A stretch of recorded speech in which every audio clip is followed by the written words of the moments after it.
स्वागत है आपका हमारे YouTube चैनल सफल एरिया पर। आज हमारे साथ जुड़े हैं Jabar Singh ji Rajpurohit, senior nursing officer, Jodhpur AIIMS. Sir, बहुत बहुत स्वागत है आपका हमारे थैंक YouTube यू। चैनल पर। Thank you sir. सर के बारे में बता दें। सर, आप सीनियर नर्सिंग ऑफिसर होने के साथ साथ टीचिंग में भी रुचि रखते हैं और इसके साथ ही आप जिस इंस्टीट्यूशन में पढ़ चुके हैं उसमें एज ए फैकल्टी काम भी कर चुके हैं। सर, आपकी कैसी रही ये फीलिंग? जिस इंस्टीट्यूट में मैंने जस्ट कॉलेज के बाद में कोचिंग करी थी, 2016 की बात है।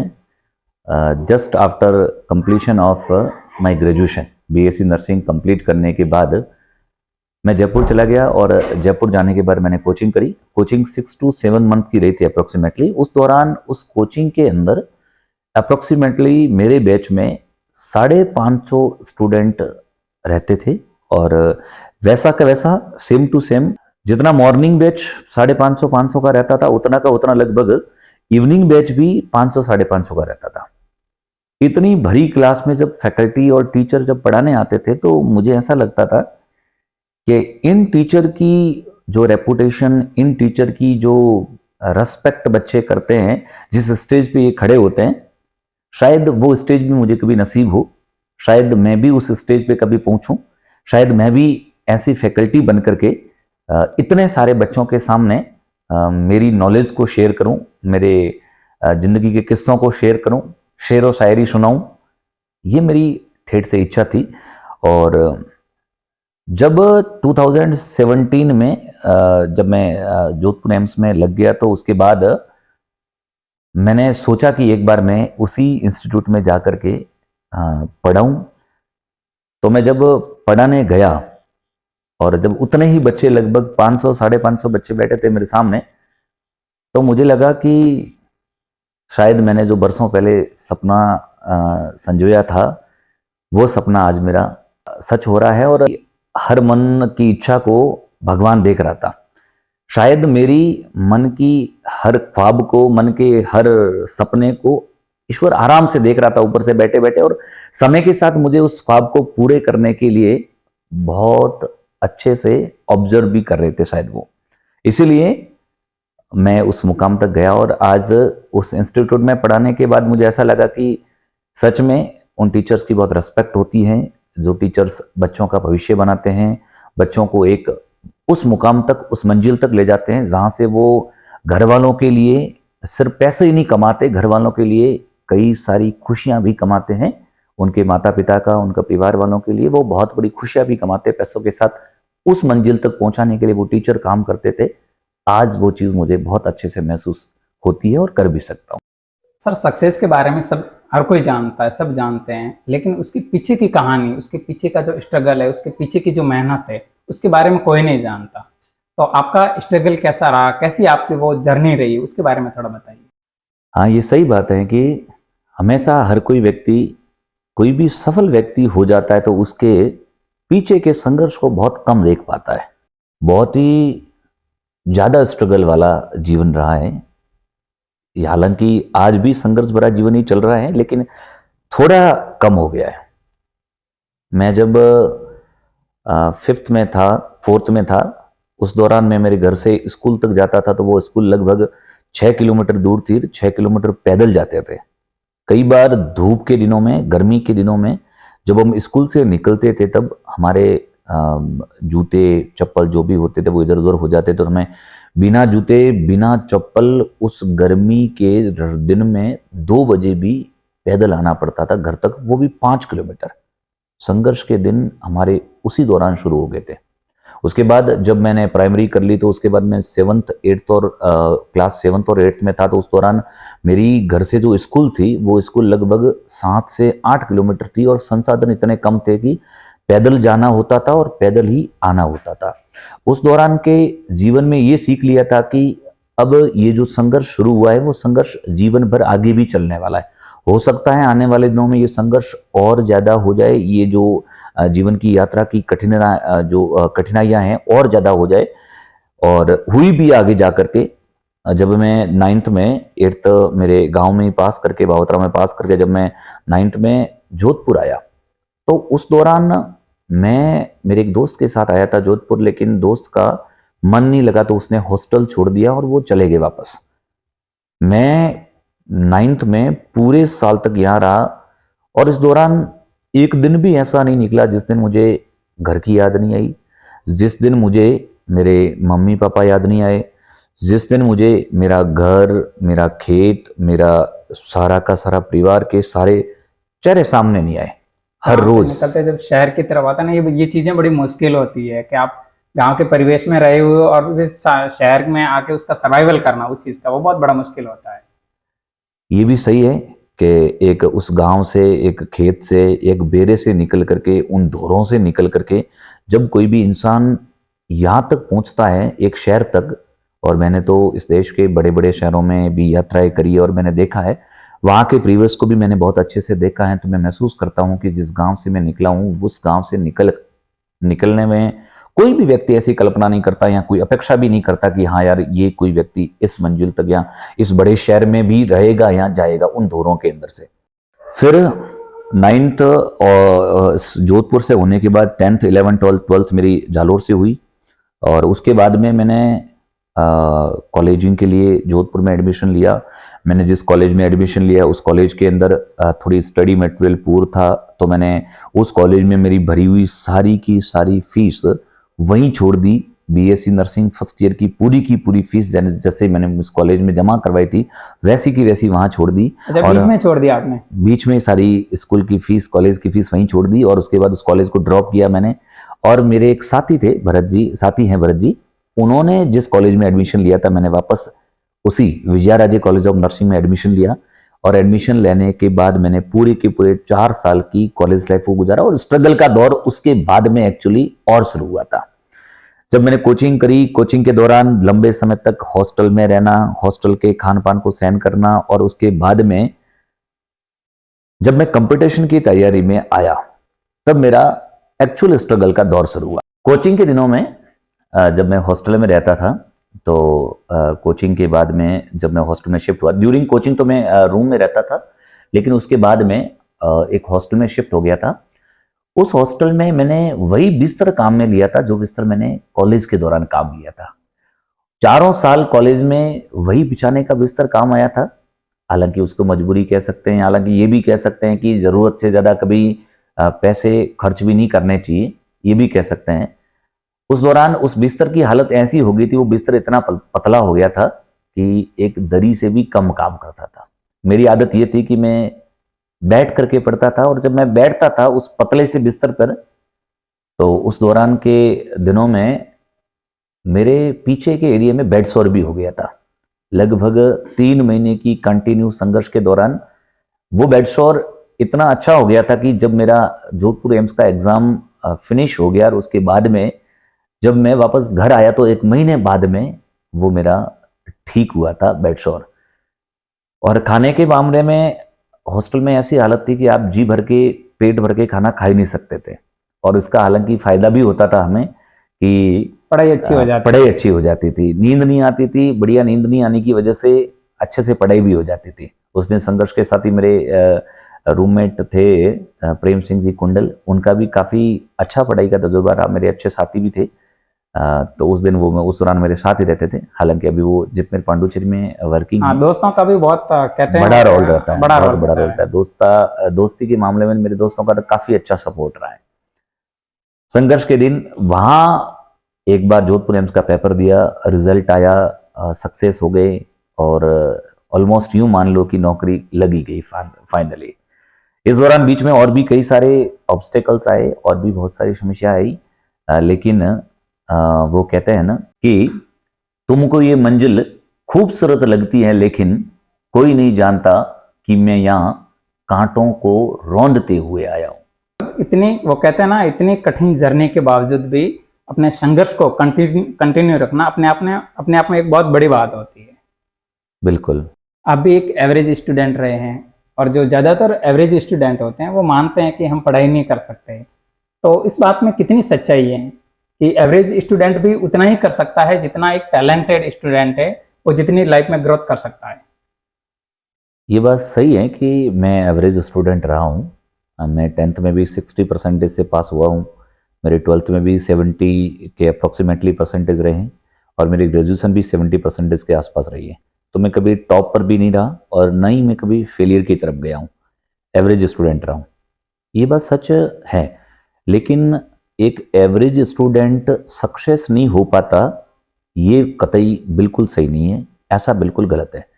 जो एवरेज स्टूडेंट होते हैं वो यदि अपने टैलेंट को किसी अच्छे क्षेत्र में अप्लाई करें, जिस क्षेत्र में उनका इंटरेस्ट है, जिस एरिया में, जिस डिपार्टमेंट, जिस फील्ड में उनकी रुचि है, उनमें यदि वो अप्लाई करे तो उस अपने टैलेंट को वो बहुत अच्छे से बहुत अच्छा आउटकम दे सकते हैं। मतलब अगर डायरेक्शन सही हो तो आप अच्छी जगह पहुंच बिल्कुल सकते हैं। अभी दिमाग किसी का कमजोर नहीं होता है, दिमाग से सबकी जो आईक्यू लेवल होता है ऑलमोस्ट इक्वल होता है। उस दिमाग को किसी का, उस दिमाग की डायरेक्शन ऐसी होती है कि कोई व्यक्ति अपने दिमाग को किसी एक फील्ड में सोचता है तो वो उस फील्ड में जाए तो और अच्छा कर सकता है, लेकिन यदि किसी उस व्यक्ति को जबरदस्ती किसी उस फील्ड में डाला जाए जिस फील्ड में उसका इंटरेस्ट नहीं है और फिर घर वाले बोले कि ये बच्चा टैलेंटेड नहीं है। बच्चा टैलेंटेड है, लेकिन जिस फील्ड को आपने चूज किया, जिस फील्ड में बच्चों को एंट्री करवाई है, उस फील्ड के लिए बच्चा इतना टैलेंटेड नहीं है। अच्छा, तो मतलब उसका फील्ड का इंटरेस्ट होना जरूरी है, रुचि होनी जरूरी है। यदि वो उस रुचि के साथ उस रुचि वाले फील्ड में काम करेगा तो बहुत अच्छा आउटकम देगा। मेरे साथ ऐसा था कि मेरी रुचि बायोलॉजी में थी और अच्छी थी। इसके पीछे भी मेरे एक मित्र थे, चैन सिंह जी, उन्होंने इस चीज को सजेस्ट किया था कि आप बायोलॉजी लो और बायोलॉजी में बहुत अच्छा कर सकते हो। मुझे चिंता थी, केमिस्ट्री फिजिक्स समझ में नहीं आती थी, लेकिन बाद में मुझे पता चला कि इसमें ऑप्शंस अच्छे हैं। गांव के बच्चों की केमिस्ट्री और फिजिक्स के साथ बहुत सारा वो स्ट्रगल चलता रहता है, क्योंकि उसमें मैथ वाला पोर्शन ज्यादा होता है, फिजिक्स में इसलिए डिफिकल्ट लगती है, हमेशा ही लगती है। मेरे साथ भी ऐसा ही था, लेकिन उसके बाद कुछ ऐसे ऑप्शंस मिले हमें जिंदगी में कि प्रॉपर एक वे मिल गया कि हाँ, इस वे में सक्सेस के चांसेस ज्यादा है। उस सेफ वे को हमने चूज किया, रिस्क नहीं ली। रिस्क लेता तो मैं जरूर नीट की तैयारी के लिए जाता, गया था मैं, हालांकि 10-15 दिन की मैंने कोचिंग करी थी, लेकिन उस दौरान मुझे ये एनालाइज हुआ कि मेरा जो लेवल है, मेरा जो बेस है, वो बेस थोड़ा वीक है। दिमाग को मैंने कभी कमजोर माना ही नहीं, मैंने नहीं बोला कि मेरा दिमाग कमजोर है, बेस थोड़ा सा मेरा कमजोर था। इसलिए मैंने सोचा कि मुझे नीट नहीं करनी चाहिए, मुझे बीएससी नर्सिंग करनी चाहिए। और इस फील्ड में आया, मैंने अच्छे से कॉलेज भी करी, मेरी कोचिंग भी बहुत अच्छे से हुई। उस दौरान एवरेज स्टूडेंट होने के बावजूद भी मैंने कंपटीशन के पेपर में बहुत कुछ एग्जाम्स ऐसे हुए जिसमें मैंने फर्स्ट टाइम में या पहली बार में मैंने सिलेक्शन ले लिया था। मैंने जीएमसी चंडीगढ़ का पेपर दिया था, पहला पेपर था मेरे लाइफ का, उसमें मैं सिलेक्टेड था, क्वालिफाइड था। पीजीआई चंडीगढ़ का पेपर हुआ था 2016 के अंदर, उसमें मैं क्वालिफाई था। उसके बाद में एक सफदरजंग का कॉन्ट्रेक्चुअल वैकेंसी आई थी 2017 के अंदर, उसमें मैं जनरल में फर्स्ट रैंक थी मेरी, ऑल इंडिया फर्स्ट रैंक थी जनरल के अंदर। जनरल के अंदर ओवरऑल मेरी 3rd रैंक थी। और उसके बाद में मैंने जोधपुर एम्स का पेपर दिया था, जोधपुर एम्स में मेरी 380 रैंक थी उसमें मेरी। तो एवरेज स्टूडेंट का ऐसा नहीं है कि वो सक्सेस नहीं होते हैं, बस थोड़ी सी मेहनत की ज्यादा जरूरत रहती है, क्योंकि उनका थोड़ा बेस वीक होता है, तो वो ज्यादा मेहनत करके उसको बेस को स्ट्रॉन्ग करके और अच्छे से परफॉर्म कर सकते हैं। ऐसा कभी हुआ है जब नौकरी नहीं लग रही हो या खुद को लगा हो कि भाई अब स्टडी छोड़ दें, कुछ और काम करें, या किसी रिलेटिव ने बोला हो भाई तुमसे नहीं होगा, तुम रहने दो, कुछ और काम करो? क्योंकि हमारे कल्चर में रिलेटिव का बहुत इंटरफेयर होता है। जीवन में ऐसा ज्यादा तो नहीं हुआ, लेकिन 1-2 बार जरूर हुआ है। एक बार मेरे एक दोस्त है, उस दोस्त ने बताया कि आपके गांव में आपके बारे में ये चर्चाएं चल रही है कि जब्बर सिंह पढ़ता तो नहीं है, लेकिन वहाँ घूमता फिरता ज़्यादा है। हालांकि मैंने गांव वालों को और मेरे घर वालों को या किसी और को भी कभी मैंने ये मौका नहीं दिया कि मैं सक्सेस नहीं हो रहा हूँ या फेल नहीं हो रहा हूँ, क्योंकि मैंने जितने भी एग्जाम फाइट किए, जितने भी परीक्षाएं दी कंपटीशन की, उन सब में मैंने ऑलमोस्ट, हो सकता मैं एलिजिबल नहीं था पर तो भी मैं सक्सेस हुआ हूँ। इसलिए थोड़ा लोगों को कम मौका मिला। दूसरा क्या कि जब भी मुझे ऐसा लोग कहे, उससे पहले मुझे हमेशा घर वाले ये बोल देते थे कि तुझे गांव वाले बोलेंगे, तुझे घर वाले बोलेंगे, तुझे अड़ोसी पड़ोसी बोलेंगे कि भाई तेरी सक्सेस क्यों नहीं हो रही है, वगैरह वगैरह वगैरह, तो भी तू हिम्मत रखना। सर, क्या ऐसा कभी हुआ है जब आप कभी किसी एग्जाम में सिलेक्शन नहीं हुआ हो, या कोई भी ऐसा कोई घटना घटी हो जिस वजह से आप डिमोटिवेट हुए हो, या फिर कभी डिप्रेशन का शिकार हो गए हो? सबसे पहला इंसिडेंट था जब मैं जोधपुर एम्स की प्रिपरेशन कर रहा था 2017 के अंदर, मार्च में पेपर था, तो उससे 20 से 25 दिन पहले एक मित्र के द्वारा ये थोड़ी सी सूचना दी गई या ये बताया गया कि पेपर इतना हार्ड आएगा, और दूसरा पेपर के अंदर कुछ सेटिंग भी होती है, पेपर में पैसे देकर भी लोग लगाते हैं। ऐसी जब मुझे खबर सुनाई दी, ऐसा मुझे उस दोस्त ने बोला, तो मुझे लगा कि मेरी इस 4 या 5 साल की मेहनत, 5.5-6 साल की मेहनत है, मेरे घर वालों की जो उम्मीदें हैं, मेरे जीवन की जो भी ख्वाहिशें हैं, वो सब रह जाएगी। इस वजह से मैं थोड़ा सा डिप्रेशन में आ गया। एग्जाम से 20 दिन पहले इस चीज को लेकर के कि मेरा सिलेक्शन नहीं हुआ तो मेरा क्या होगा, साइकेट्रिक पेशेंट बन गया था। जब मैं पढ़ रहा था तो मुझे ऐसा लग रहा था मुझे कुछ भी याद नहीं है, मैं पढ़ रहा हूँ, मैं सब कुछ भूल रहा हूँ, मैं इतना पढ़ रहा था तो भी मुझे कुछ याद नहीं हो रहा था। ज्वाइनिंग के लिए मैं दिल्ली शिफ्ट हो गया था। दिल्ली शिफ्ट हो गया था तब मैंने एक कोचिंग के अंदर, नर्सिंग एक्सपर्ट, जो दिल्ली की अच्छी कोचिंग भी है, नर्सिंग के लिए सबसे अच्छी दिल्ली में वही कोचिंग है, उस कोचिंग के अंदर मैंने पढ़ाना भी शुरू कर दिया था। ये जोधपुर एम्स की ज्वाइनिंग से पहले की बात है। और उस दौरान जब मैं पढ़ाता था तो पढ़ाते पढ़ाते ही मेरे साथ मेरे भरत जी, मेरे दोस्त हैं, वो भी पढ़ाते थे, तो हम दोनों साथ में पढ़ाते थे। जब जोधपुर एम्स का जिस दिन रिजल्ट आया तो हम दोनों किसी काम से सड़क पे चल रहे थे, फोन आया कि जोधपुर एम्स का रिजल्ट आ गया। हम दोनों वापस जाकर के रूम में, ऑफिस में गए। ऑफिस में जाकर के जब मैंने कंप्यूटर ओपन किया, कंप्यूटर ओपन करके मेरे दोस्त ने देखा, सबसे पहले मेरा रिजल्ट देखा और उसमें मेरा नाम नहीं था। और जब उसने अपने रोल नंबर डाले तब उसकी 71 रैंक थी। यानी कि उस दौरान जब जोधपुर एम्स की पहली लिस्ट आई थी सिलेक्टेड कैंडिडेट की, उस दौरान मेरा उस लिस्ट में नाम था ही नहीं। और वो मैं कहते हैं ना सर कि जब दोस्त का सिलेक्शन होता है तो भी दुख होता है, और दोस्त फेल होता है तो भी दुख होता है। सबसे बड़ी समस्या ये थी कि मेरा नहीं हुआ, ये तो दुख था ही था, लेकिन मेरे अच्छे और बहुत करीबी दोस्त का सिलेक्शन हो गया था। मतलब वो अब आने वाले समय में जोधपुर एम्स में सर्विस करेगा, जॉब करेगा, और मैं अभी भी बेरोजगार। वो खुशी इतनी थी कि मेरे दुख के आगे दब गई थी।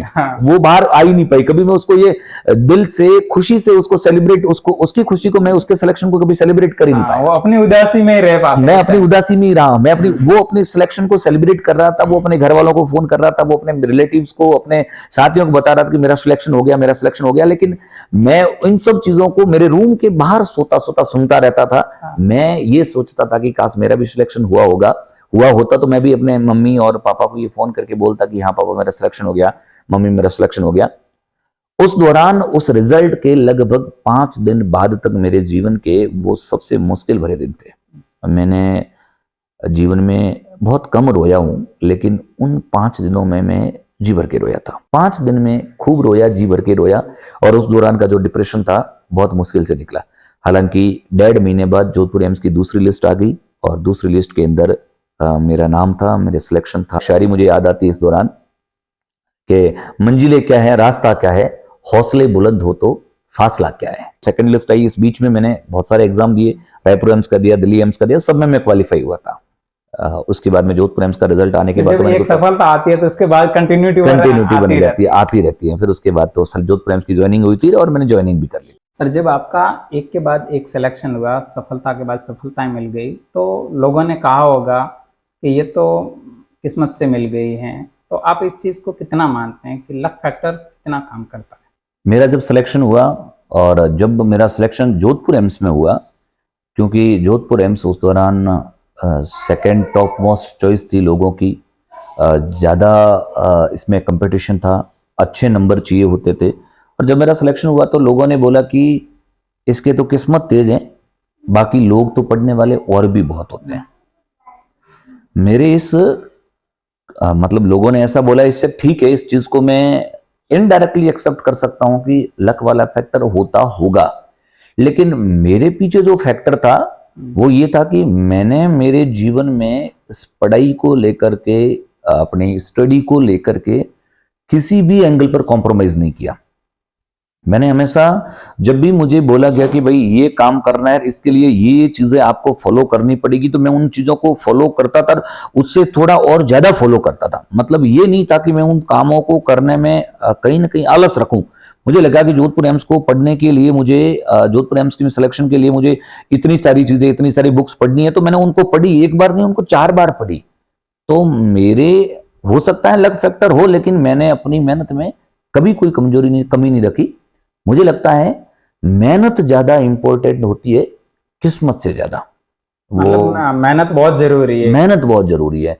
वो एक कहावत आपने सुनी होगी, कौन कहता है कि किस्मत जो होती है हाथ के लकीरों में होती है, तकदीर तो उनकी तकदीर भी तो होती है उनकी जिनके भी हाथ होती नहीं है होते हैं। जिनके हाथ नहीं होते हैं। सही। तो किस्मत से ज्यादा मेहनत का फैक्टर काम आता है। कहीं ना कहीं किस्मत थोड़ा बहुत अफेक्ट करती होगी तो करती होगी, बाकी मुझे नहीं लगता। मेहनत ज्यादा पर मेहनत इंपॉर्टेंट सबसे ज्यादा जरूरी, सबसे किस्मत ज्यादा से भी जरूरी ज्यादा। होती है। कभी किस्मत को कोसना भी नहीं चाहिए। जब सिलेक्शन नहीं हो या आपकी फेलियर होती है तब किस्मत को कभी कोसा नहीं जाना चाहिए, क्योंकि कहीं ना कहीं आपकी कमी रही है, कहीं ना कहीं आपने कुछ चीज तो मिस करी है। हो सकता है आपने एग्जाम हॉल में अच्छे से परफॉर्म नहीं किया हो सकता है आपने ड्यूरिंग प्रिपरेशन कुछ चीज की कमी रखी हो, कहीं ना कहीं आप नेग्लिजेंट हो, कहीं ना कहीं आपने किसी बुक को पढ़ने में कमी रखी है, तो कहीं ना कहीं कमी रही है, उसको निकालना चाहिए। तकदीर खुद बदल सके ऐसी उसमें हिम्मत भी होनी चाहिए। वो एक कहावत भी है और ऐसे शेर भी है कि वक्त से लड़कर जो नसीब बदल दे, इंसान वही जो अपनी तकदीर बदल दे। सर आपका टीचिंग में भी बहुत रुचि है आपकी, इसको आप कैसे लेते हैं? एज ए पैशन के रूप में या एज ए अर्निंग सोर्स के रूप में? और सर कुछ टीचिंग करियर के दौरान कुछ स्टूडेंट के साथ इंटरेस्टिंग किस्से हुए वो सुनाइए। हाँ, टीचिंग मेरा एक पैशन है। इसको मैं एज ए प्रोफेशन या एज ए अर्निंग सोर्स बिल्कुल नहीं लेता। टीचिंग को मैं मेरी इतना शानदार पैशन है कि मैं कई बार पूरी रात बिना सोए भी 12-12 घंटे 13-13 घंटे कंटिन्यूस क्लासेस लेता हूं। हाईएस्ट मैंने एक दिन की बिना रात में बिना सोए अगले दिन पूरे 13 घंटे की क्लासेस ले रखी है। जब स्टूडेंट कभी भी अच्छे से कांटेक्ट में रहते हैं या ज़्यादा कांटेक्ट में रहते हैं, कुछ बच्चे ज़्यादा चाह करके भी रहते हैं कि टीचर से कुछ बेनिफिट मिलेगा इसलिए वो कांटेक्ट में रहते हैं, और इतना सिर्फ उनकी तरफ से एक स्टेप लिया जाता है कि सर से कुछ नॉलेज मिलेगा, और मैं अपनी तरफ से एक कदम की बजाय 10 कदम बढ़ाता हूँ। और मैं उन बच्चों को सिर्फ ये नहीं बताता कि क्या पढ़ना है, यहाँ तक कि उनको किस तरीके से पढ़ना है, कौन कौन सी किताब पढ़नी है, किस टाइमिंग में पढ़ना है, किताब के कौन से पन्ने को नहीं पढ़ना है, उस पन्ने की कौन सी लाइन को नहीं पढ़ना है, और सिलेक्शन के लिए सबसे ज़्यादा ज़रूरी चीज़ क्या है उसको सबसे ज़्यादा पढ़ना है। एग्ज़ाम से पहले दिन मेरे जो कांटेक्ट में बच्चे रहते हैं उनको मैं हर बच्चे को एग्ज़ाम से पहले दिन फ़ोन करके मैसेज करके उसकी एंजाइटी को कम करने के लिए, उसकी चिंता उसके टेंशन को कम करने के लिए स्पेशली मैसेज करके फ़ोन करके उसको याद दिलाता हूं कि तू दुनिया का सबसे ताकतवर इंसान है, तेरे से टैलेंटेड कोई नहीं है, तू सबसे होशियार है, तू जो कर सकता है वो और कोई नहीं कर सकता, तेरे पास जो नॉलेज है वो एग्जाम में सफिशिएंट है एंड एनफ है और तू आराम से सेलेक्ट होगा।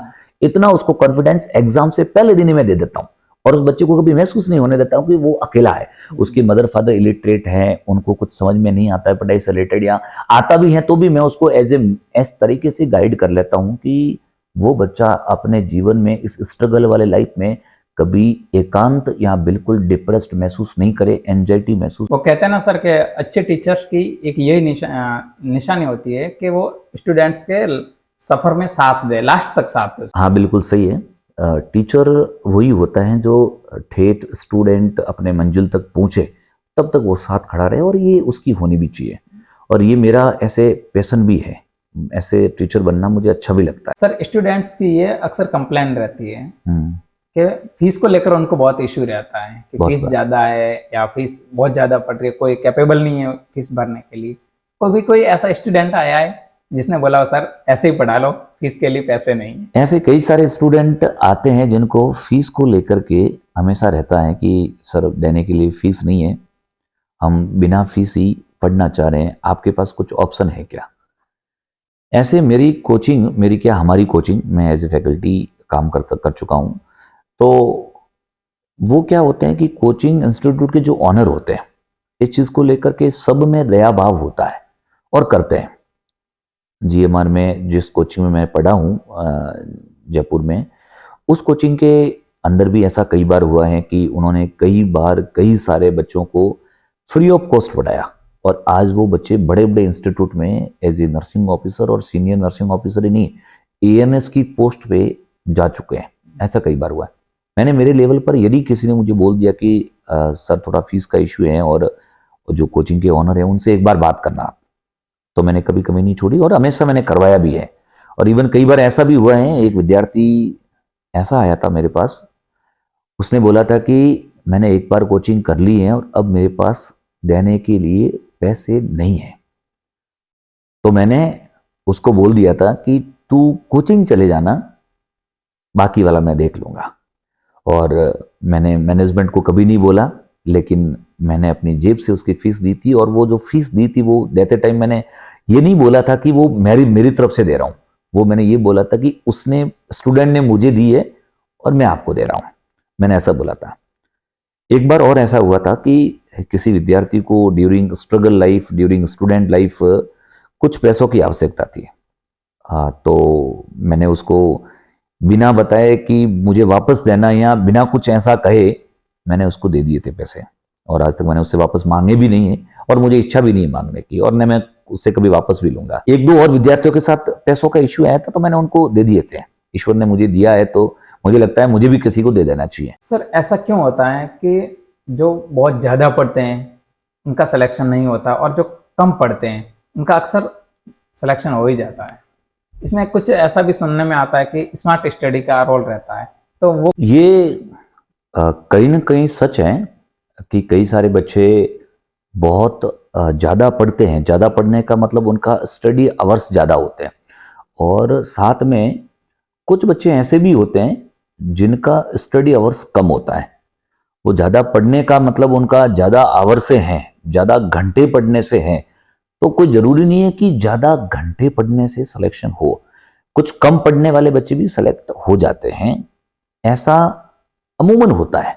लेकिन हमेशा ऐसा जरूरी नहीं। कुछ बच्चे होते हैं ज़्यादा पढ़ लेते हैं, सिलेक्शन भी हो जाता है। कुछ बच्चे कम पढ़ते हैं, सिलेक्शन नहीं होता। कुछ बच्चे ऐसे भी होते हैं। लेकिन ज़्यादातर केसेस में ऐसा देखा जाता है कि जो बच्चे कम समय पढ़ते हैं तो वो क्या करते हैं, अपनी पूरी कंसंट्रेशन को, अपना पूरा ध्यान, अपनी पूरी की पूरी माइंड को अपने पूरा का पूरा स्टडी के अंदर सेट करके, उन किताबों के अंदर सेट करके, फिर चाहे वो 3 घंटे पढ़ते हैं तो वो सारा का सारा कंटेंट दिमाग में गेन हो जाता है। कुछ बच्चे क्या करते हैं, किताबें तो अपनी आंखों के सामने रखते हैं 8 से 10 घंटे, लेकिन वो किताबें सिर्फ पढ़ते हैं, पन्ने तो सिर्फ पलटते हैं, उनका ध्यान उन पन्नों से बाहर भी कहीं जाता है। माइंड तो कंसंट्रेट नहीं रह पाता। माइंड उस प्रॉपर उन कंसंट्रेशन उस पन्नों के ऊपर कभी रह नहीं पाता है। वो आधा पन्ना उसका ध्यान उस पेज पे रहेगा, आधे पन्ने के बाद वो सिर्फ पन्ने पलट रहा होगा, वो लाइनें पढ़ रहा होगा, लेकिन ध्यान कहीं और घूम रहा होगा। साथ ही साथ जो लोग कम समय में 3-4 घंटे पढ़ करके थोड़ा टाइम डेली रूटीन के लिए भी देते हैं, जिसमें क्या क्या चीजें आती हैं, लोग कुछ योगा करते हैं, कुछ खेल खेलते हैं, कुछ है ना जिसके फिजिकल एक्टिविटी, हाँ फिजिकल एक्टिविटीज होती हैं, कुछ जिम जाते हैं, कुछ मंदिर जाते हैं, तो वो अपनी उन रूटीन क्रियाओं में भी कुछ टाइम दे पाते हैं। तो इसलिए उनकी मेंटल एबिलिटीज, उनका दिमाग का कंसंट्रेशन और बढ़िया रहता है, उनको स्ट्रेस कम होता है, उनको डिमोटिवेशन कम होता है। तो डिमोटिवेशन कम होना, स्ट्रेस कम होना, थोड़ा सा डिप्रेशन कम होना, इससे थोड़ा पढ़ने में या पढ़ते टाइम कंसंट्रेशन या पढ़ाई पे फोकस करने में और ज्यादा आसानी रहती है। सिलेक्शन है, सिलेक्शन जो होता है वो सिलेक्शन के पीछे दो चीजें रिस्पॉन्सिबल होती है। एक तो आपका पढ़ाई कितनी रही, आपकी स्टडी कितनी रही, आपने स्टडी कैसे की, आपने मटेरियल कौन सा यूज किया, वो सारी चीजें। दूसरा फैक्टर ये होता है कि आपने अपने पेपर में, आपने एग्जाम हॉल में किस तरीके से परफॉर्म किया। कुछ बच्चे ऐसे होते हैं जो एग्जाम में इतनी एंजाइटी लेकर के जाते हैं कि वो आते हुए सवाल भी गलत कराते हैं, वो याद नहीं कर पाता, वो उसको रिमेंबर नहीं कर पाता है। इसलिए कई सारे बच्चे एग्जाम में अच्छे तरीके से परफॉर्म नहीं कर पाते। पढ़ाई अच्छी करी है, दिमाग में सारी चीजें अच्छे से गेन हुई है, लेकिन during exam performance, during paper in exam hall वो वेल तरीके से परफॉर्म नहीं कर पाते, खुद को बढ़िया तरीके से खुद को शो नहीं कर पाते, वहां पर पेपर अच्छे से नहीं कर पाते, इसलिए भी वो रह जाते हैं एग्जाम के अंदर, वो सिलेक्शन नहीं दे पाते। अब्राहम लिंकन ने एक बार एक चीज बोली थी, वो मैं कहना चाहूंगा कि उन्होंने बोला था कि अगर एक पेड़ काटने में 5 घंटे मिलते हैं आपको, तो 3 घंटे आप कुल्हाड़ी को धार देने में लगाओ। ये स्मार्ट स्टडी के कॉन्सेप्ट बिल्कुल फिट बैठता है कि आपको यदि पेड़ काटना है 5 घंटे देने हैं तो आप 3 घंटे कुल्हाड़ी को धार दो, ताकि पेड़ बहुत शॉर्ट समय में, बहुत कम समय में कट जाएगा, आपका मेहनत भी कम लगेगी और आपका काम भी हो जाएगा। इस प्रोफेशन के बारे में आपके क्या विचार हैं, या और जो स्टूडेंट इस प्रोफेशन की तैयारी कर रहे हैं, इस प्रोफेशन से जुड़े हुए हैं, उनको आप क्या एडवाइस देना चाहेंगे? ये प्रोफेशन एक वो प्रोफेशन है, यदि कोई व्यक्ति मन और तन से बढ़िया तरीके से कोई दिल से सेवा करना चाहे किसी इंसान की, नर सेवा नारायण सेवा का जो बात करते हैं ना, वो यदि ढंग से किसी नर की सेवा, किसी इंसान की सेवा करने का मौका किसी को चाहिए, तो उसके लिए ये प्रोफेशन सबसे नोबेल और सबसे गोल्ड प्रोफेशन है। इस प्रोफेशन में यदि इंसान चाहे तो किसी के हर मर्ज का इलाज, हर दर्द का इलाज बन सकता है। और दूसरी चीज, इस प्रोफेशन में ऐसा भी नहीं है कि आप यदि नर्सिंग, बीएससी नर्सिंग कर ली और बीएससी नर्सिंग के बाद आप या जीएनएम नर्सिंग कर ली या फिर आपने एमएससी नर्सिंग कर ली और आप बेरोजगार रहोगे, ऐसा बिल्कुल नहीं होता है। मेहनती बच्चा यदि कोई नर्सिंग में, नर्सिंग डिपार्टमेंट, नर्सिंग फील्ड में या नर्सिंग प्रोफेशन में घुसता है तो उसको बेशक बहुत अच्छी सफलता और बहुत अच्छी मतलब हैप्पीली वो लाइफ सर्वाइव कर सकता है। एक ऐसा भी प्रोफेशन माना जाता है कि आप थोड़े एवरेज स्टूडेंट हैं, एवरेज पढ़ाई वाले हैं, तो भी आप अच्छे से रोजगार, अच्छे से जॉब ले सकते हैं। इस सफल एरिया चैनल को आप लोग सब जरूर सब्सक्राइब करें और इससे जुड़े सारे के सारे कंटेंट शेयर भी करें अपने साथियों के साथ। इस चैनल पर जितनी सारी चीज़ें आपको मिल रही हैं काफ़ी इंस्पायरिंग मिलेगी। जैसी मेरी स्टोरी है वैसी भी कईयों की जीवन से जुड़ी स्टोरीज आप यहाँ देख पाएंगे। आप सब लोग इसके साथ हमेशा जुड़े रहें। लाइक करो, कमेंट करो, सब्सक्राइब करो और सर की बात मानना जरूर है।